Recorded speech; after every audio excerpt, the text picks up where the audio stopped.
Assalamualaikum warahmatullahi wabarakatuh. Waalaikumsalam warahmatullahi wabarakatuh. Alhamdulillah wa syukurillah lillahi ta'ala la rahmatillahi alaina aina fazal laili hadarna fazal bait insyaallah rahmatullahu alaina wa ala nabil karim Muhammad sallallahu alaihi wasallam hayya salimu alaihi Allahumma sholli ala sayyidina Muhammad wa ala ali sayyidina Muhammad ila hadratin Nabi Mustafa Muhammad sallallahu alaihi wasallam wa ala alihi min azwajihi wa zuriyatihi wa ashabihi wa ahlal baiti kiramil Fatihah. A'udzubillahi minasyaitonir rajim. Bismillahirrahmanirrahim. Alhamdulillahirabbil alamin. Arrahmanir rahim. Maliki yaumiddin. Iyyaka na'budu wa iyyaka nasta'in. Ihdinas siratal mustaqim. Siratal ladzina an'amta 'alaihim wal maghdubi 'alaihim waladdallin. Yang saya hormati Pak Charlie sebagai ahli rumah yang sudah menyiapkan semuanya untuk kita pada malam hari ini. Dan yang saya hormati bapak-bapak yang hadir, di mana kita berharap pada malam hari ini kita diberikan oleh Allah anugerah. Kalau anugerah itu sudah apa? Dengan anugerahnya kita diberi kesehatan, kekuatan dan kesempatan. Jadi dalam kajian kita di kajian tasawuf itu tidak ada kata-kata yang tidak berpaham, yang tidak bermakna. Dengan anugerahnya kita diberi kesehatan dan kekuatan, dan dengan itu kita dapat hadir dan datang. Pertanyaannya, anugerah itu apa? Nah, anugerah itu rasa, Pak. Rasa inilah yang mengatakan kita sehat atau tidak. Rasa inilah yang mengatakan kita kuat atau lemah. Rasa inilah yang merasakan kita bisa atau tidak, sempat atau tidak. Rasa itu ruh. Jadi dengan anugerahnya, ada yang Allah anugerahkan kepada kita, itu ruh, yaitu rasa. Kita diberi kesehatan, kita diberi kekuatan, dan dengan itu kita dapat hadir dan datang. Jadi dalam kajian tasawuf itu bukan hanya keindahan kata-kata baik. Jadi setiap kata itu punya paham, punya makna. Itu. Contoh misalnya saudara-saudara kita kan, kita bersyukur kepada Allah, kemudian bersyukur juga kepada Nabi Muhammad yang mengeluarkan kita dari kegelapan hingga kepada alam terang benerang seperti sekarang penuh dengan kemajuan teknologi. Nah, itu kan sebuah kata-kata untuk memperindah kisah. Seakan-akan itu ia seperti itu. Padahal mengeluarkan dari gelap kepada terang itu artinya adalah harus jelas mana itu yang gelap, mana itu yang terang. Kalau kita tidak tahu apa itu gelap, tidak mungkin kita bisa ngomong. Kalau kita tidak tahu apa itu terang, tidak mungkin kita bisa ngomong. Tapi sebagian saudara-saudara kita, dia belum tahu gelap, dia belum tahu terang, dia sudah ngomong, yang telah mengeluarkan kita dari gelap kepada terang, kepada zaman sekarang ini yang berada pada teknologi yang sangat maju. Pernah dengar itu? Apakah mereka salah? Jawabnya tidak juga. Karena begitulah yang mereka tahu. Tapi kalau dia ingin tahu mana itu alam yang gelap, ada yang pernah kita pelajari.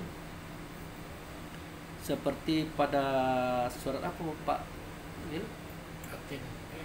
Allazi khalaqal mauta wal hayata liyabluwakum ayyukum ahsanu amala. Al-Muluk ya. Al-Muluk ayat 2 ya. Itu kalau kita tidak hati-hati kita akan bercerita tentang kematian. Kita akan bercerita dalam acara takziah. Mungkin ini sering didengar oleh Pak Arif di acara takziah kan? Ini memang iya. Padahal Allah itu berkata begini, yang menjadikan mati dan yang menjadikan hidup untuk menguji siapakah yang terbaik amaliyahnya di antara kamu. Kenapa kalimat mati duluan ketimbang hidup? Itu pertanyaan pertama kali. Supaya kita tahu mati di sini mati apa gitu. Rupanya Allah menjadikan yang mati memasukkan yang hidup di dalamnya supaya yang hidup ini diuji. Nah, siapa itu yang hidup? Hayat di Allah, nyata di Rasul, di kita namanya hayun, hidup, letaknya dalam jantung. Ya, letaknya dalam jantung. Tapi itu cerita jiwa. Tapi kalau cerita ayat tadi bukan itu. Jadi yang hidup itu adalah ruh, yang mati itu adalah tubuh. Jadi Allah sengaja menjadikan tubuh atau yang mati itu kemudian memasuki yang hidup ke dalamnya, maka terjadilah kejadian sebagai ujian bagi roh tadi. Nah, jadi dia tidak cerita tentang takziah itu, Pak. Makanya kullu nafsun za'iqatil maut summa ilaina turja'un itu, setiap diri pasti mati, kemudian kepada kamilah kamu dikembalikan. Berarti pada batang tubuh itu ada diri yang mati, ada diri yang kembali. Nah, diri yang mati ini yang Allah katakan yang menjadikan yang mati dan menjadikan yang hidup. Nah, yang mati itu adalah tubuh badan jasad. Yang hidup itu adalah ruh. Setelah ruh dimasukkan dalam tubuh badan jasad tadi, maka terjadilah ujian. Bagi siapa? Bagi ruh. Disitulah ketahuan siapakah yang terbaik di antara kamu. Itu tidak cerita takziah itu. Nah, inilah yang saya katakan tadi bahwa tidak semua ayat Quran itu kita terima, kita telan mentah-mentah. Gitu. Jadi mau tak mau kita harus paham. Jadi kita balik kepada kajian kita tadi. Di mana tadi posisinya, Pak? Itu, Pak. Atas mana kita tadi? Yang batas al-muluk, yaitu yang kita tanya kan ayat surat Al-Muluk ayat 2. Nah, intinya adalah kebiasaan gitu nah. Saudara-saudara kita itu mengungkapkan ungkapan itu tidak dipikirkan, ya, tidak dipahami, dia langsung ngomong. Nah, sehingga terjadi pendangkalan pemahaman di mana-mana. Akibat apa? Akibat akal itu tidak disertakan. Kita udah oke-oke saja terhadap tulisan yang ada pada kitab Quran. Sudah oke-oke saja terhadap tulisan yang ada pada hadis. Sudah oke-oke saja terhadap pendapat para ulama-ulama kesohor. Bukan berarti oke saja itu salah juga, tidak juga. Tapi alangkah baiknya oke, tapi kita memikirkan, merenungkan, mendalami. Biar kita bertemu inti yang sebenarnya itu.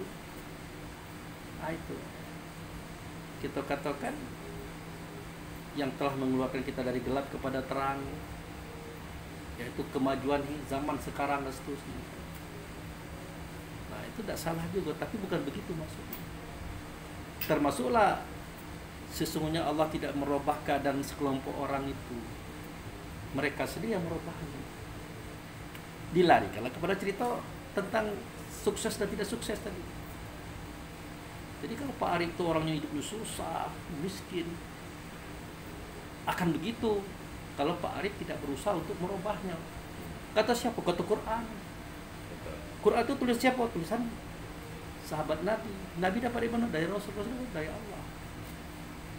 Sesungguhnya Allah tidak pernah merubah keadaan daripada satu kaum, melainkan kaum itu sendiri yang merubahnya. Sering kita dengar, Pak. Padahal maksudnya bukan itu. Kamu itu bersih, kamu itu baik, benar, jujur, ikhlas.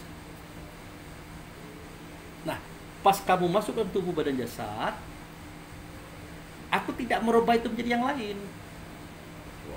Ya kamu tuh lah yang merubahnya menjadi tidak baik lagi, menjadi tidak benar lagi, menjadi tidak jujur lagi, menjadi tidak ikhlas lagi.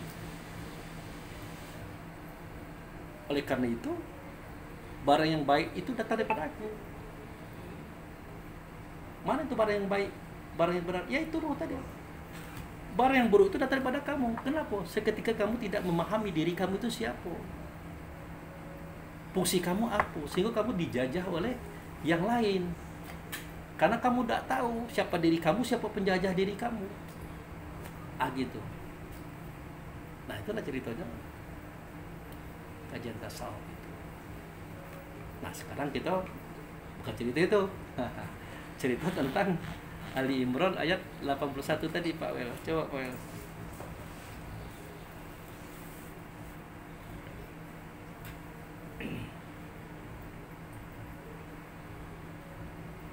أعوذ بالله من الشيطان الرجيم بسم الله الرحمن الرحيم وإذ أخذ الله ميثاق النبيين لما آتيتكم من كتاب وحكمة ثم جاءكم رسول مصدق لما معكم لتؤمنن به ولتنصرنه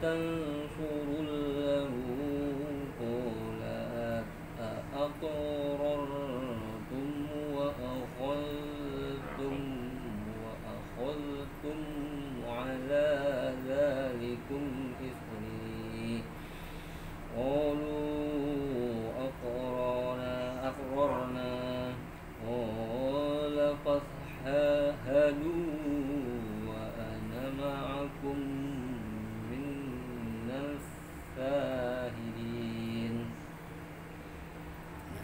Ingatlah ketika Allah mengambil perjanjian dari para nabi, manakala aku memberikan kitab dan hikmah kepadamu, lalu datang kepada kamu seorang rasul yang membenarkan apa yang ada pada kamu, niscaya kamu akan sungguh-sungguh beriman kepadanya dan menolongnya. Allah berfirman, apakah kamu mengakui dan menerima perjanjian denganku atas yang demikian itu? Mereka menjawab, kami mengakui. Allah berfirman, kalau begitu bersaksilah kamu, para nabi, dan aku menjadi saksi bersama kamu. Cobalah renungkan ayat itu. Itu Pak Charlie. Jadi situ ada kalimat yang berbunyi wa iz akhazallahu mitsaqan nabiyina. Dan ingatlah, Allah itu berkata melalui Rasul via Nabi Muhammad, tertulis pada surah Ali Imran ayat 81. Jadi Allah itu nanya atau ngomong sama kita. Dan ingatlah Pak Arif, ingatlah Pak Weldi, ingatlah Pak Charlie, ingatlah Pak Abu Fikri. Seketika Allah mengambil sumpah atas semua nabi-nabi. Lama ataitukum min kitabi wal hikmah. Seketika aku sudah memberikan kepada kamu pengetahuan tentang kitab dan hikmah.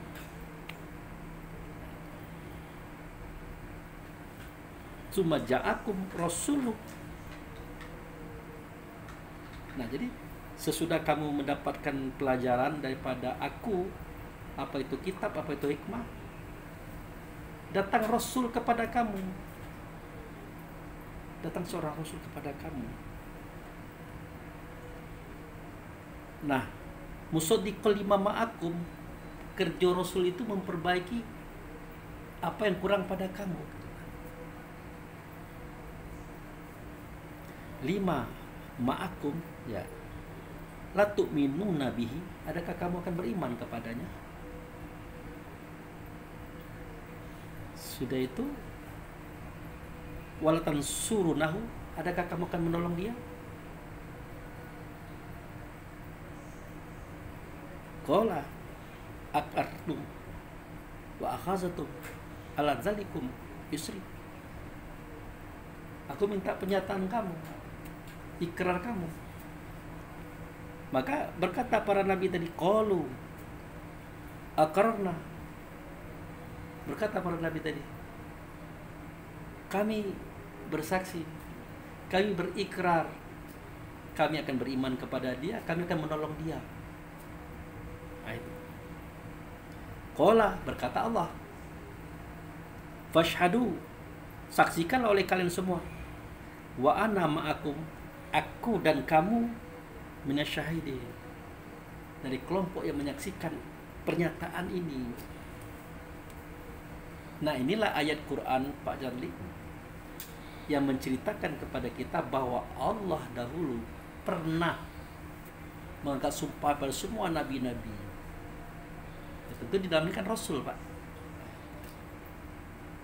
agar mereka itu beriman, menolong perjuangan seorang Rasul, yang Rasul itu kerjanya memperbaiki pribadi kenabian itu sendiri. Seketika ditanyakan, apakah kamu mau berikrar? Mereka jawab, ya, kami berikrar, kami beriman, kami siap menolongnya itu. Nah, kemudian Allah dan mereka, para nabi tadi, bersaksi atas semua perjanjian ini. Ayo Pak Wel, apa kira-kira maksudnya? Yang masih agak membingungkan itu, lalu datang kepada kamu seorang rasul yang membenarkan apa yang ada pada kamu. Ya, itu ya. Kalau Pak Charlie? Masih bingung ya Pak. Kalau Pak Arif? Cukup jelas. Cukup jelas. Apa kira-kira kejelasan? Jelasannya itu dulu itu Allah pernah mengumpulkan segala nabi di briefingnya. Di briefingnya menjadi tadi. Setelah itu Rasulullah datang ke kamu, dia membenarkanlah ataupun meluruskanlah pekerjaan kamu di dunia akhirat. Iya.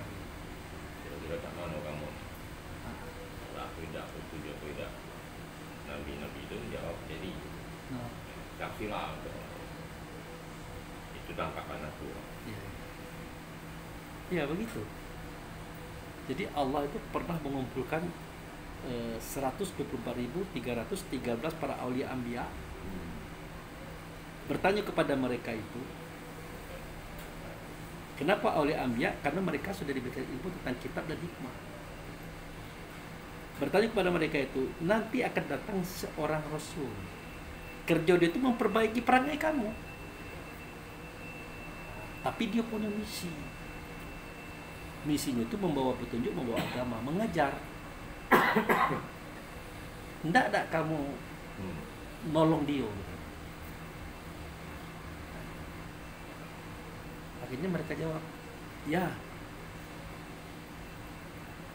Nah, kalau begitu bersaksilah bersama aku, kata Allah, bahwa kalian beriman kepada dia, mau menolong dia. Mari kita berjanji. Nah, setelah itu maka turunlah para nabi-nabi itu. Adam, Idris, Nuh, Hud, Lut, Saleh, Ibrahim, Ismail, Ishak, Yakub, Yusuf, Ayub, Shu'aib, Musa, Harun, terus sampai ke Isa. Nah, mereka turun itu dalam rangka menolong, menyampaikan misi Rasul itu kepada kaum dan umat. Nah, kalau para nabi tadi salah dalam menyampaikan kajian, nanti Rasul itu datang. Tidak itu. Begini loh. Jadi tidak permanen Rasul itu di dalam menjadi nabi, Pak. Tidak permanen, tidak menetap terus. Jadi yang perlu kita ketahui di sini adalah Rasul yang dirasulkan. Itulah Rasulullah, cuma satu orang. Ya. Kalau Rasul-Rasul banyak, 124.313 orang. Yang dicatat dalam Al-Quran katakanlah 25 orang. Nah, Rasul ini kerja dia tuh memperbaiki persoalan yang ada di nabi-nabi tadi. Termasuklah cerita Nabi Daud itu, Pak, yang pernah kita buka, ya kan? Nah itu. Jadi kita ini terlalu tinggi memandang nabi-nabi. Pak, nabi-nabi itu sama dengan kita, Pak. Dia ditunjuk, dia dipilih, dan dia diangkat oleh Allah menjadi orang baik. Kerjanya menyampaikan kebaikan, kebenaran. Tapi apakah mereka tidak punya salah? Ada salahnya di situ. Lalu siapa yang menunjukkan itu? Tentu Allah dan Rasul bermula dari hati beliau sendiri kan. Dalam hatinya para nabi tadi kan ada ruh. Ruh itu yang bersuara, ruh itu yang berkata. Nah, kali itulah paham kita tuh. Termasuk kita kan begitu sampai hari ini. Nah, tetapi ini yang Allah ceritakan lain. Rasul itu datang nian, sosoknya datang. Misalnya Nabi Charlie misalnya kan, ada kekeliruan, ditegur, baca itu, jangan begitu. Termasuk Nabi Muhammad, sewaktu dia melakukan suatu ya kekeliruan lah kata begitu ya, ada surah Az-Basa itu, waktu dia melayani orang Quraisy, tokoh-tokoh Quraisy itu, tiba-tiba datang Abdullah bin Maktum, orang buta, nanyakan kaji. Memang tidak di tempatnya gitu. Akhirnya Muhammad bermuka masam. Ditegurlah oleh Rasul itu. Nah, kebenaran Rasul itu di dalam dada Muhammad Nabi. Nah, dari Adam sampai ke Isa, dia di luar, bukan di dalam dada. Nah, itulah perbedaannya Muhammad Nabi ini, anak Abdullah ini, dengan nabi-nabi lain. Kalau nabi-nabi lain itu, kalau dia bermasalah, didatangi oleh Rasul. Rasul itu sosok. Nah, berarti Rasul ini, ya Rasul yang dirasulkan ini ya, dia punya tubuh, di Adam dia punya tubuh, di Idris dia punya tubuh, dan tubuhnya beda-beda. Apakah tubuh itu lahir sebagaimana yang kita pahami? Kita tidak tahu. Yang pasti dia dari Nabi Adam sampai Nabi Isa muncul. Nah, di zaman Nabi Muhammad, tubuhnya itu ya bin Abdullah itu. Tapi di zaman Nabi-Nabi lain tubuhnya lain. Makanya Nabi Adam keliru, dia datang. Nabi Idris keliru, dia datang. Nabi Nuh keliru, dia datang. Sayang 1000 kali sayang, keberadaan dan kedatangan beliau ini tidak terang judulnya itu, sehingga kita tidak menemukan sejarah itu. Tapi yang sering kita temukan adalah berkata Allah kepada Adam, kan gitu tuh, ya Adam, tinggallah kamu dan istrimu di dalam sorga ini, makanlah segala-galanya, tapi ingat jangan kau dekati pohon, apalagi makan buahnya. Takutlah kamu jadi yang zalim. Yang kita tahu, kalau Allah Ta'ala. Padahal Allah tidak bersuara, tidak berkata, tidak berlutut, tidak berupa. Tetapi Allah nyata pada Rasul sebagai sifat wujud sertanya. Allah gaib, Rasul gaib, maka Rasul diberi tubuh, makanya Nabi juga namanya. Tapi bukan Nabi sembarang Nabi. Di dalam dadanya adalah Rasul yang dirasulkan. Itulah yang menasihati Adam. Sosok itu. Misalnya Pak Arif Adam. Jadi Allah itu tidak nyata, mungkin nyata pada Rasul. Rasul tidak nyata, mungkin nyata pada tubuh atau sosok. Sosok itu yang ngomong kayak Pak Arif. Makanya dia bisa mendengar, melihat, diskusi, bahkan bertengkar kan. Ya kan? Dengan malaikat. Ataja'alu fiha mayusidu fiha yasfiku dima. Masih juga tidak engkau ciptakan manusia yang akan bertumpah darahan, berbunuh-bunuhan, sedangkan kami mengagungkan engkau, membesarkan engkau, mensucikan engkau. Itu semacam pertengkaran tingkat tinggi, Pak. Bukan kayak kita bertengkar tentang harta warisan. Kalau dia tidak bertengkar tentang ideologi. Siapa yang diajak oleh malaikat bertengkar? Sosok, Pak. Siapa yang diajak oleh iblis bertengkar? Sosok. Nah, sosok inilah yang berbicara kepada semua nabi-nabi. Jika datang nanti seorang rasul, tidak ada kamu beriman kepada dia, tidak ada kamu menolong dia, karena fungsi dia itu memperbaiki apa yang kurang pada kamu. Nah, dikira itu Allah yang berbicara kepada nabi-nabi, padahal yang berbicara itu adalah Rasul, wujud serta Allah kepada nabi-nabi. Itu dia ngomong. Dalam bahasa lainnya, misi aku adalah mengembalikan diri kepada yang punya diri. Misi aku adalah membawa agama dan membawa petunjuk, atau membawa petunjuk, membawa agama. Tidak kamu membantu gerakan ini. Nah, bergeraklah kamu wahai Adam, Idris, Nuh, Lut, Saleh sampai ke Isa, dan para nabi-nabi yang lain. Nanti kalau kamu keliru, tenang baik, aku tunjukkan, aku luruskan. Nah, ini yang tidak dibuka di kitab Quran, ini yang tidak dibuka di hadis. Orang taunya Allah, Allah, Allah, Allah. Padahal Allah itu nama.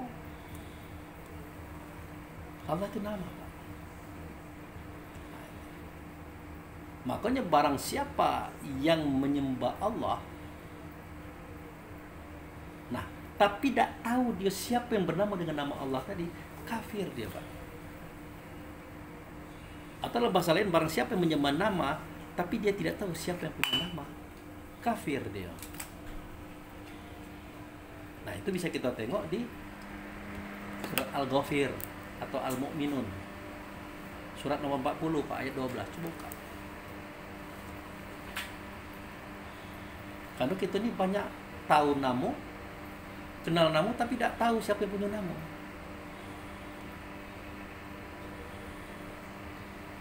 Silakan, Pak. Ya, Pak. Ya. Bismillahirrahmanirrahim. Dzalikum bi annahu idza du'iyallahu wahdahu kafartum wa in yushrak bihi tu'minu fal hukmu lillahil aliyyil kabir. Dikatakan kepada mereka, itu terjadi karena kamu benar-benar kufur apabila diseru untuk menyembah Allah semata. Namun jika dia dipersekutukan, kamu langsung percaya.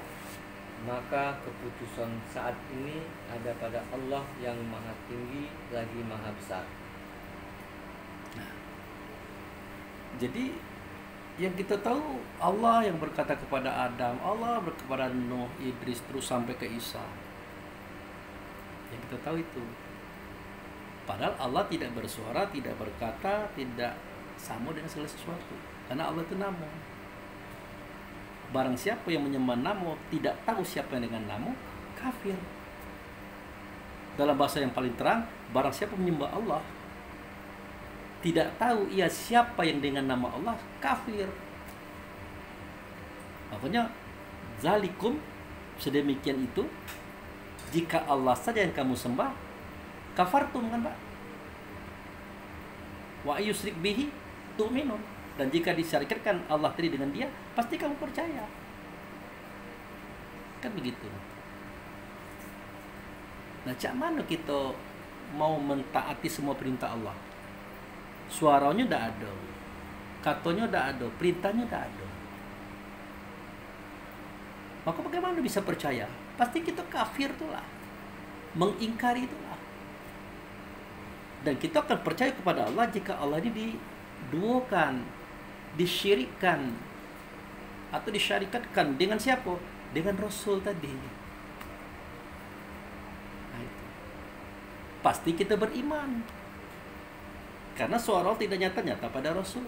Kata Allah nyata, tidak nyata, maka nyata pada Rasul. Perbuatan Allah tidak nyata, maka nyata pada Rasul.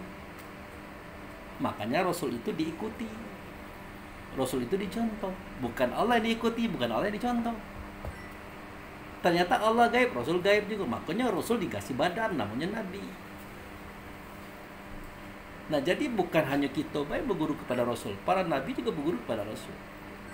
Makanya beliau bergelar Syahidul Mursal, guru daripada Rasul. Nah, jadi yang berbicara pada zaman Nabi Adam, Nabi Nuh tentang kapal tadi, bayangkan dipanggilnya Nuh, buatlah kapal di bukit ini. Tentu Nuh bertanya, apa itu kapal? Kapal itu adalah semacam alat untuk memberikan kenyamanan kamu di atas air. Kamu bisa berjalan dan bergerak di atasnya tanpa harus tenggelam.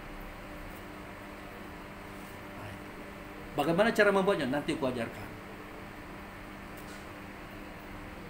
Bahannya kayu, alat perekatnya lem, macam-macam pak. Aku ajarkan. Berarti barang itu nampak pak. Gini cara buatnya, ini cara buatnya. Tapi ingat, yang mengajar Nuh saat itu siapa? Di dalam dada orang itu siapa? Rasul, wujud serta Allah. Di balik Rasul wujud serta Allah itu Allah itu sendiri. Makanya Nuh tuh pacak ngomong dengan dia. Sehingga seketika anak Nuh itu hampir tenggelam, berkata Nuh, ya Allah, itu anakku, itu keluargaku. Dibantahnya. Bagaimana cara Allah membantah? Dibenakkannya lagi. Nah, sewaktu dia terbenam itu, kekuatan air itu membenamnya. Tapi si Allahnya yang nyata pada Rasul, si Rasulnya yang nyata pada fisiknya saat itu, yang dia berhadapan dengan Nuh ngomong, bukan anak kamu itu, bukan keluarga kamu itu. Kamu jangan berkata-kata seperti orang bodoh.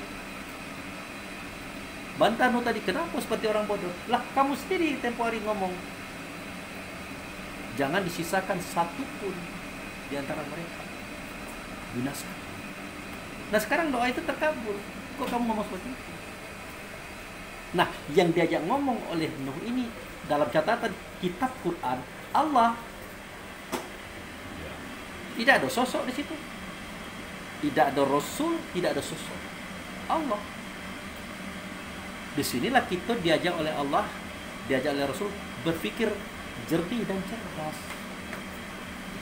Kalau Allah tidak berbentuk, tidak berupa, tidak bersuara, tidak berkata, tidak sama sesuatu, bagaimana mungkin dia bisa berkata-kata kepada Nuh, Nuh bisa berkata-kata pada dia? Bagaimana bisa menangkap? Jangankan suara Allah, suara orang mati yang ada di dalam ringgo-ringgo pun manusia tidak mampu mendengarnya, apalagi suara Allah. Ternyata ini Allah nyata di Rasul, Rasul ada dalam fisik. Ingat, Rasul yang dirasulkan itu cuma satu, tidak dua, tidak tiga, membawai Rasul-Rasul yang banyak, 124.313 orang. Nah, yang perlu kita pahami adalah seketika wa iz qalallah wa iz qala rabbuka, jangan langsung melambung ke Allah gitu. Jangan melambung ke Tuhan, pasti sosok itu yang berbicara itu, ada wujudnya itu. Termasuklah kisah-kisah Nabi Ibrahim. Nah, ya Allah, hanya kepada Engkau lah aku menyerahkan semuanya. Karena Ibrahim sudah diputuskan untuk dihukum mati, Pak, dengan cara dibakar hidup-hidup. Apa kata Allah? Nyatakanlah, hasbunallahu wa ni'mal wakil, ni'mal maula wa ni'mal, bahwasanya hanya cukup Allah sajalah yang aku jadikan wakil, cukup Allah sajalah yang aku jadikan penolong dalam hal ini. Itu Ibrahim ngomong ke siapa itu? Dalam kitab Quran ngomong ke Allah. Tidak nyata Allah, maka nyata Rasul. Allah gaib, Rasul gaib, supaya Ibrahim bisa melihat beliau sosok. Maka jangan aneh kita melihat orang yang sama dengan kita, dia istimewa. Biasa itu dari zaman dulu. Nah, inilah persoalan daripada perjalanan Rasul yang dirasulkan itu, yang mengatasi Rasul-Rasul yang ada di bawah. Jadi Ali Imran ayat 81 adalah membuktikan bahwa Allah itu nyata pada Rasul. Rasul itu ada sosoknya, tubuhnya yang disebut Nabi, berbicara dengan Nabi-Nabi yang banyak itu. Setelah aku berikan kamu kitab, setelah aku berikan kamu hikmah, jika datang seorang Rasul, tugas Rasul itu memperbaiki apa yang kamu kurang. Tidak ada kamu nolong dia. Artinya menjalankan misi yang dia jalankan untuk kaum dan umat. Oke, siap. Kalau begitu mari bersaksi dengan aku, kata beliau. Kamu menjadi saksi, aku menjadi saksi atas semua. Itu Pak. Jadi ini yang tidak tertangkap oleh sebagian orang. Kemudian di pertemuan yang lalu kan kita sudah dengar cerita bahwa di dalam Adam, Idris, Nuh, Hud, Saleh sampai ke Isa, di dalam itu roh, bukan Rasul, tetapi Rasul yang dirasulkan oleh Rasul. Rasul itu kan cuma satu tuh, wujud serta Allah. Tapi Rasul ini juga punya utusan gitu. Rasul itu utusannya. Ada Muhammad Rasulullah, kan? Ada Muhammad Abdi Rasul. Kalau Muhammad Rasulullah atau Muhammad Abdi Rasulullah, itu yang kita ceritakan tadi, sifat Allah, wujud serta Allah. Dia ini membawahi Rasul-Rasul, Adam, Idris, Nuh, Hud, dia membawahi itu. Nah, batas ini sudah nangkap Pak Jali.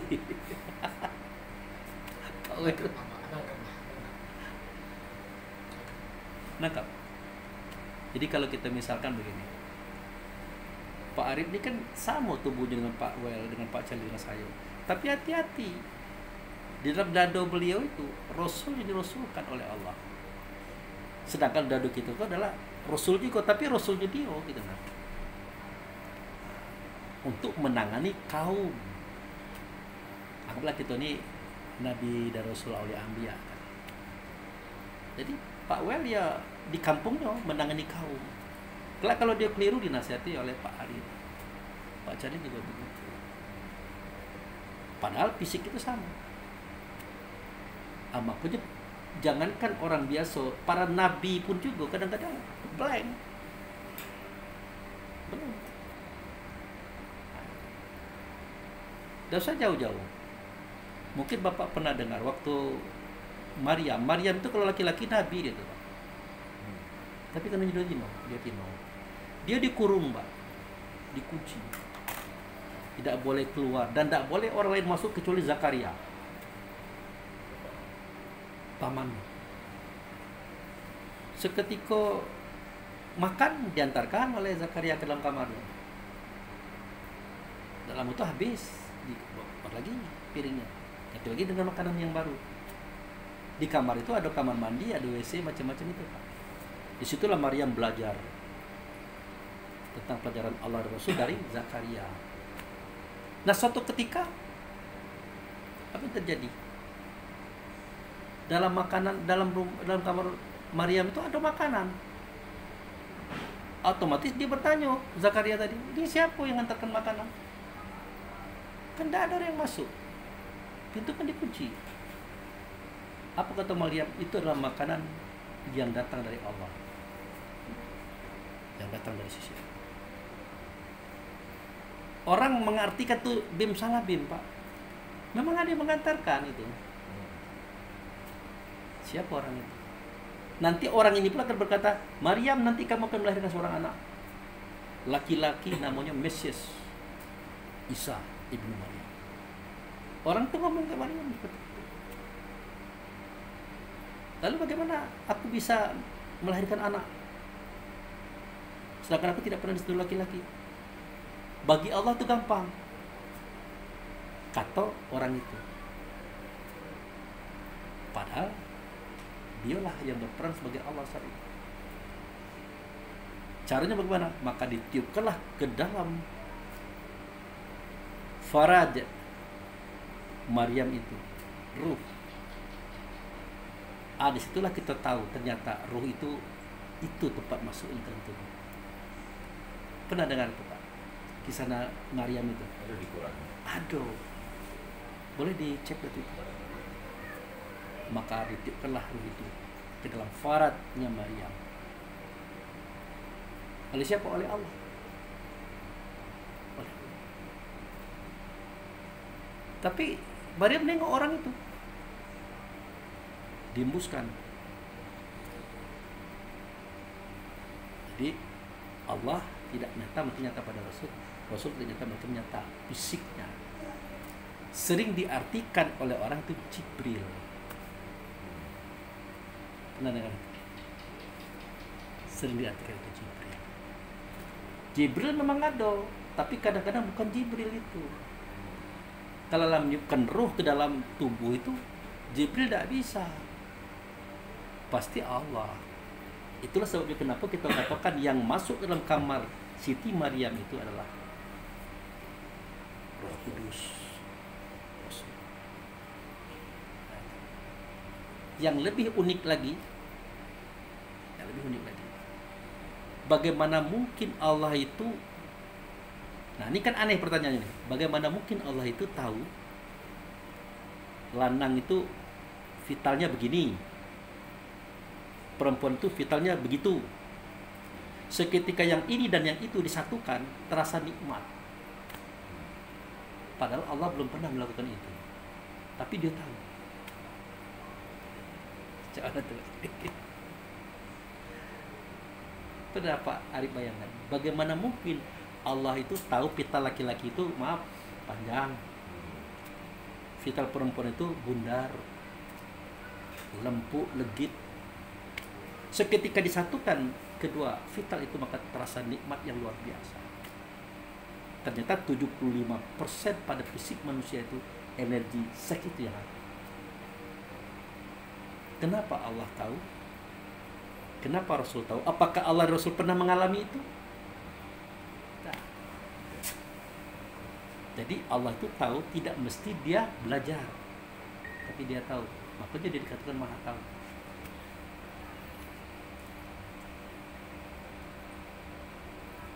Ini yang harus kita pegang. Jadi Allah itu tahu, tidak mesti diberitahu. Allah itu paham, tidak mesti dia belajar, karena dia Maha. Kan unik tuh Pak. Makanya seketika orang bertanya tentang Allah, tentang Rasul yang dirasulkan, dia bertanya dalam bentuk akal fikir manusia biasa, tidak nyambung lah Pak. Kalau kita ini diciptakan oleh Allah, menciptakan Allah siapa? Pernah dengar itu? Langit dan bumi adalah Allah yang menciptakan. Termasuk diri kita Allah yang menciptakan. Pertanyaannya, Allah siapa yang menciptakan? Jadi kita bertanya tentang Allah dalam akaliah kita sebagai manusia, sebagai ciptaan. Tidak nyambung. Karena yang menciptakan, yang diciptakan itu adalah hukumnya Allah terhadap makhluk-makhluknya, bukan hukumnya dia. Makanya seketika Allah menjadikan alat vital laki-laki itu begitu, alat vital perempuan itu begitu, seketika dihubungkan maka terasa nikmat. Tidak mesti Allah mencoba dulu, dia tahu maka dibuat jadi itu, tidak seperti itu. Inilah kajian akidah yang kita pegang, yang harus kita paham. Nah, kembali kepada kajian kita tadi, dari Nabi Adam sampai Nabi Isa, itu dia selalu datang. Si Allah tadi wujudnya Rasul tadi berfisik. Maka pelajarannya dari Adam sampai ke Isa itu, sampai ke Muhammad itu sama, tidak berbeda. Karena dibicarakan oleh orang yang sama, ditujukan pada makhluk yang sama, yaitu manusia. Nah, coba dibaca tentang apa? Ada kalimat yang mengatakan bahwa kitab Quran itu ciplakan, kan? Dengan Taurat sama, dengan Alkitab Kristen sama. Contoh kisah Ashabul Kahfi sama. Contoh kisah Zulkarnain sama. Dan banyak cerita-cerita kitab terdahulu sama dengan Al-Quran. Akhirnya karena Al-Quran ini terakhir, dianggap itu ciplakan, niru-niru. Nah, itu bisa kita lihat pada kalimat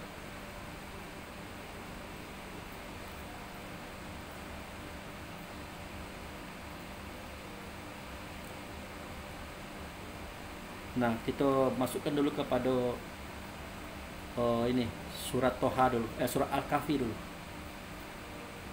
Surat Al-Kahfi surat nomor 18 ayat 110.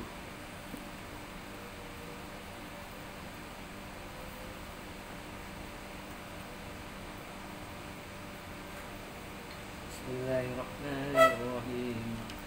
Qul innama ana basyarum mithlukum yuha ilayya annama ilaikum ilahu wahid faman kana yarju liqa'a rabbih falyamal amalan salihan wa la yashrik bi'ibadati rabbih ahada.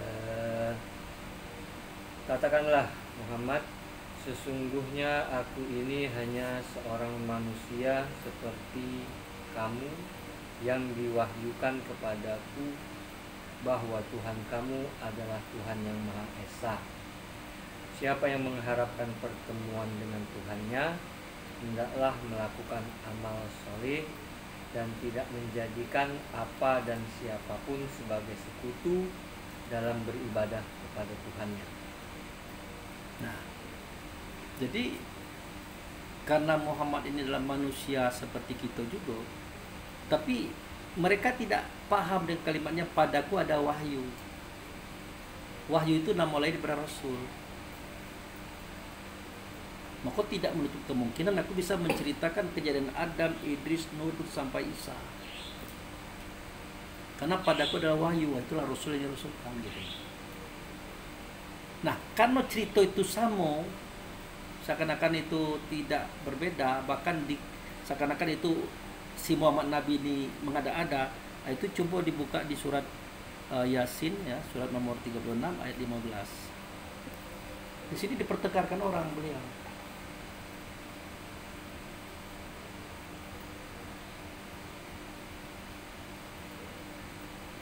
Surat 15.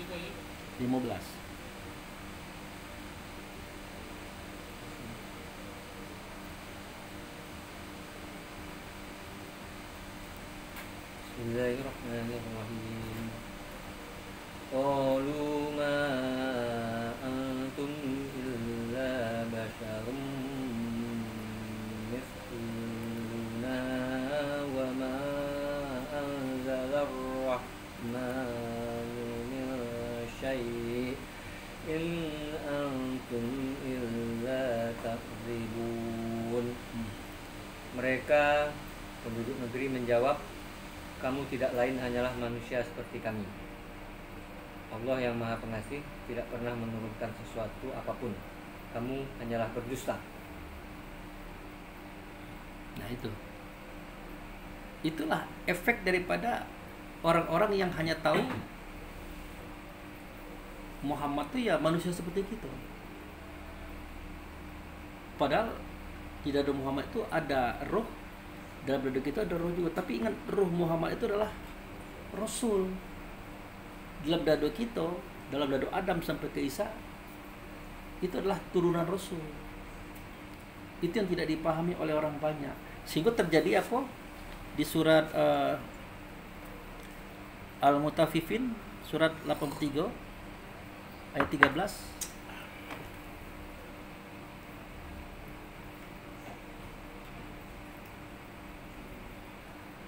Idza tutla alaihi ayatuna qala asatirul awwalin. Apabila dibacakan kepadanya ayat-ayat kami, dia berkata, itu adalah dongeng orang-orang dahulu. Jadi seketika Muhammad itu bercerita tentang ayat, bukan tulisan, sejarah orang-orang dahulu, karena ayat itu kan ruh itu kan pasti ada tubuhnya kan, tubuh itu ada sejarahnya. Ngomong orang, itu kan dongeng orang dahulu. Kalau itu nyemplak baik itu, tidak ada benar itu. Itu. Orang tidak sadar itu yang diajak ngomong itu siapa gitu. Nah, yang diajak oleh orang berbicara itu tubuhnya adalah Muhammad bin Abdullah, betul. Tapi dalam dada beliau itu adalah Rasul yang dirasulkan oleh Allah. Jadi Muhammad bin Abdullah dalamnya adalah Rasul. Di dalam Rasul itu adalah Allah. Jadi apa yang dia sampaikan itu persis kayak di Adam. Bukan dongeng. Oleh karena orang dulu itu tidak sejauh itu cara dia memahami siapa Muhammad bin Abdullah tadi, diartikan sama dengan dirinya, maka dikatakannya dongeng. Orang yang sama.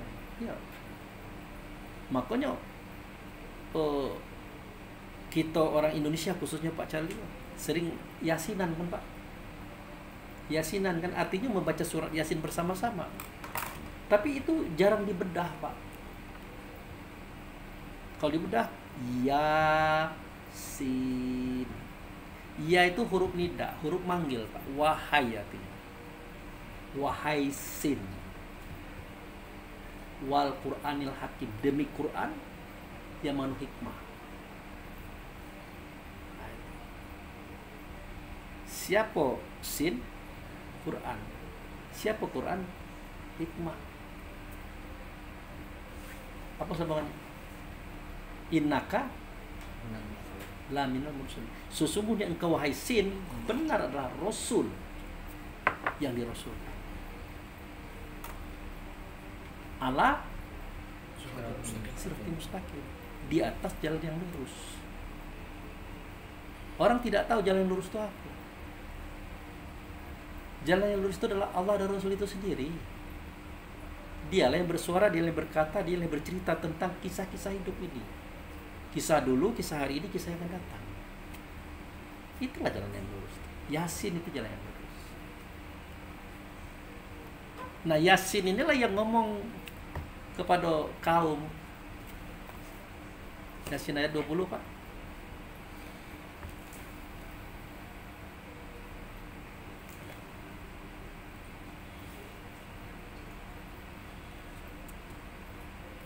Waja'a min aqsal madinati rajulun yas'a qala ya qaumi tabi'ul mursalin.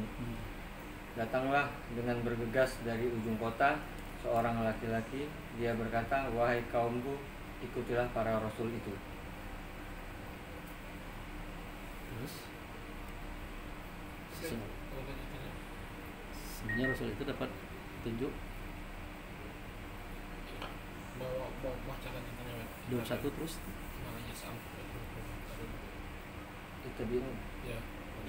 Tabi'u man la yas'alukum ajran wa hum muhtadun.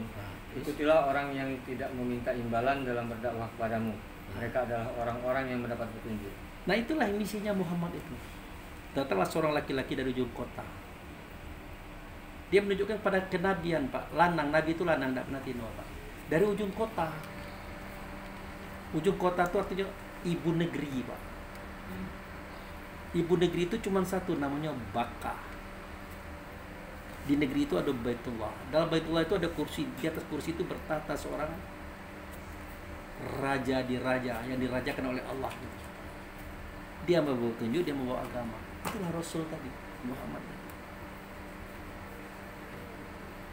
Dia datang dari situ, Pak. Nah, misi dia inilah yang dilanjutkan oleh para nabi-nabi yang diajak ngomong tadi. Mengingatkan kepada kaumnya, wahai kaumku, ikutilah dia. Siapa dia? Orang itu tidak mengharapkan upah dan gaji. Dia mendapat petunjuk. Jadi para nabi-nabi tadi menjalankan misinya Muhammad Rasul, menyampaikan kepada kaum supaya kaum ini mengikuti dia yang tidak menerima upah dan gaji itu. Ini cerita tentang roh itu, Pak. Inilah misi yang sedang dijalankan oleh orang yang sedang ngomong. Ngomong ke Pak Charlie, ngomong ke Pak Wel, ngomong ke Pak Arif.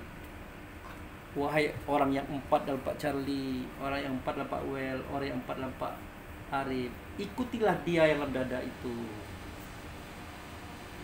Dia tuh mendapat petunjuk dari Allah dan Rasul. Dia itu tidak mengharapkan upah dan gaji. Tidak nak makan, tidak nak minum, tidak nak berkendaraan, tidak nak beli. Pokoknya tidak sama sekali. Itulah cerita itu. Jadi Rasul yang dirasulkan oleh Allah ini bercerita kepada semua kaum supaya kaum itu tahu di dalam tubuhnya itu ada 4 kekuatan besar. Kepada yang 4 inilah dia berkata, wahai kaum, ikutilah dia yang datang kepada kamu. Dia itu tidak mengharap upah dan gaji, dia itu mendapat petunjuk. Itu adalah cerita ruh. Cerita tentang 4 anasir tadi. Jadi semua nabi-nabi dari Adam sampai Isa itu 124.313, semua mereka itu cerita itulah cuma. Termasuk cerita kita malam ini hanya mengatakan bahwa dalam batang tubuh itu ada 4 kekuatan. Yang satu namanya roh rehan, sifatnya pantang kelintasan, tidak pacak ning orang kaya, ning orang sukses, timbul iri dengkinya. Yang satu lagi namanya roh rahmani, sifatnya pantang kerendahan, hebat dia itulah, besar dia itulah, pintar dia itulah, orang lain tidak. Yang satu lagi namanya roh jasmani, rakus pantang kekurangan, kayo sudah, duit banyak, deposito luar biasa, pejabat, tapi masih ngambil punya orang lain. Yang terakhir yang nomor 4, gampang tersinggung dan tidak mau kalah. Nah, kepada yang 4 inilah Allah via Rasul via Nabi yang laki-laki tadi ngomong, ikutilah dia itu. Siapa dia? Itu ruh. Dia itu khalifah. Dia itu mendapat petunjuk. Dia tidak mengharapkan upah dan gaji. Yang jadi masalah khalifah ini dia tidak tahu bahwa dia khalifah. Itu yang jadi masalah. Jangankan khalifah, dia tidak tahu dengan dirinya sendiri. Itu yang terjadi di alam semesta, Pak. Berat kerja kita ini. Mengajak kawan-kawan untuk mengenal siapa diri dia itu. Bagaimana caranya? Sedangkan ngaji ini tidak bisa 10 menit, 15 menit. Minimal 1 jam minimal. Baru bisa kita tersentuh kepada esensi ini. Baru dijelaskan oleh Allah Al-Quran itu. Walazi khalaqakum faminkum kafiru wa minkum mu'minun. Dia menjadikan batang tubuh yang satu itu di dalamnya ada yang kafir, di dalamnya ada yang beriman. Yang kafir itu 4 jumlahnya. Kalau 4 itu bersatu, namanya manusia atau jiwa. Perangainya jelek, buruk. Tolong kau kalifahi wahai ruh, wahai mukmin, wahai diri kamu sebenarnya diri. Masuk ke dalam itu. Ajari mereka ini, didik mereka ini, bawa kepada Allah dan Rasul. Itu. Tapi apa daya? Ruh itu sendiri, diri sebenarnya diri itu sendiri, dia tidak tahu cerita itu. Dia masuk ke dalam itu aja dia tidak tahu ngapa dia masuk. Nah, itulah persoalan kehidupan sekarang. Kenapa ada orang-orang yang jahat, yang iri, dengki, hasut, fitnah? yang suka menyakiti orang, membunuh orang, menzolimi orang itu. Kan itulah Pak. Itu berat cerita kita. Sebelum kita ngajak orang, tentu kita mencontohkan. Makanya benar kata Pak Jali itu, saya sudah merasakan Pak Abu. Apa itu? Kalau saya sudah mulai melihat orang itu begini itu, saya paham. Saya tidak langsung emosi, saya tidak langsung, karena saya tahu. Nah, karena saya tahu inilah yang kita harapkan. Itu pun juga masih berat Pak Jali. Harus latihan-latihan gitu. Makanya seketika kita dengarkan para ustadz, mubalik, kiai ngomong, berimanlah kepada Allah, berimanlah kepada Rasul. Ya cak mana beriman kepada Allah? Allah tidak berbentuk, tidak berupa, tidak bersuara, tidak berkata, tidak sama dengan segala sesuatunya. Ternyata Allah itu nyata pada sifatnya, wujud sertanya, Rasulnya yang dirasulkan. Itu juga tidak terjangkau dengan kita. Rupanya pada dia yang diturunkan oleh Allah Rasul ada di tubuh kita, terdengar suara Allah, terdengar suara Rasul. Dia itu adalah ruh. Makanya dikatakan dalam Al-Baqarah itu, wa aminu bima zaltu fikum musaddiqal lima ma'akum wa qatim. Berimanlah kamu kepada dia yang kuturunkan, ia ada pada kamu. Musaddiqal lima ma'akum. Kerjanya itu memperbaiki perangai kamu itu. Wala takun awal kafirun bi. Janganlah kamu menjadi orang pertama kali mengingkari dia, melawan dia, menentang dia. Di sini tidak ada Rasul, tidak ada Allah. Dia itu jangan kamu lawan, jangan kamu ingkari. Wala tastaru bi ayati sama nangkolilah. Jangan pula kau jual dia tuh ayatku itu dengan harga yang murah. Kamu jadi hakim, orang yang memutuskan hitam putih dalam hukum kemanusiaan. Yang salah kau benarkan, yang benar kau salahkan hanya karena dikasih satu koper jumlahnya 100 miliar. Kau sudah jual dia berarti. Lah Pak Abu pikir 100 miliar itu banyak duit itu. Nah, mari kita uji. Pak Arif hakim. Duit Pak Arif 100 miliar. Ini duit Pak Arif 100 miliar. Tapi saya bunuh Bapak, mau tak? Mau Bapak dibunuh. Tapi ambil duit 100 miliar. Itu tuh Bapak matikan, duit saya ambil lagi. Tidak mau kita. Ternyata 100 miliar itu kecil dibanding dengan adanya ruh kita di bawah. Itulah kenapa Allah katakan, janganlah kamu jual ayatku itu dengan uang yang sedikit atau yang murah. Dan jangan pula kamu sembunyikan dia gitu. Sedangkan kamu tahu. Gitu. Itulah nasihat Allah melalui Rasul, melalui Nabi kepada semua ruh yang ada. Itulah misi para nabi, para aulia dari zaman dulu sampai sekarang. Hanya menceritakan itu, Pak. Kalau sudah selesai itu, selesai urusan kita. Nah, itulah kira-kira cerita kita hari ini. Jadi Rasulullah itu atau Muhammad abdi Rasulullah SAW itu tadi Rasul yang dirasulkan. Dia membawai Rasul-Rasul yang banyak, 124.313 orang. Makanya beliau bergelar Sayyidul Mursalin, guru atau syekh semua Rasul-Rasul. Dia ada di zaman Adam, Idris, Nuh, Hud, Saleh. Setiap suara kata yang disampaikan adalah suara Allah, kata Allah, suara Rasul, kata Rasul. Tapi dalam kitab selalu Allah. Berkata Allah kepada Nuh, berkata Allah kepada Ibrahim, begitu. Tanpa kita sadari, nanti si Ibrahim membantah, si Nuh membantah, Isa membantah, Musa membantah. Atau Allah dan mereka itu berdialog. Padahal kita tahu, jangankan suara Allah, suara orang mati dalam jenazah aja tidak bisa didengar oleh manusia. Baca, hancur kita. Apalagi dengan suara Allah. Mungkin itu saja bapak-bapak, sekedar untuk wawasan ya, supaya kita tahu bahwa Rasul itu tidak sama dengan Rasul-Rasul. Makanya Muhammad Rasulullah Sallallahu Alaihi Wasallam, Muhammad itu utusan Allah yang bersalat Allah dan malaikat kepadanya. Itu bukan Rasul biasa, tapi Rasul yang menjadi utusan Allah. Ini yang perlu kita bedakan. Makanya cerita Nabi Muhammad itu mirip dengan cerita Adam sampai Nabi-Nabi yang lain. Bukan karena Muhammad mengarang-arang, karena apa? Dalam dada Nabi Muhammad adalah Rasul Allah, sifat Allah, wujud serta Allah. Berbeda dengan dalam dada Adam sampai Isa. Itu aja dulu, semoga bermanfaat. Nanti kita lanjutkan dengan tanya. Demikian, terima kasih. Wabillahi taufiq wal hidayah. Assalamualaikum warahmatullahi wabarakatuh. Waalaikumsalam warahmatullahi wabarakatuh.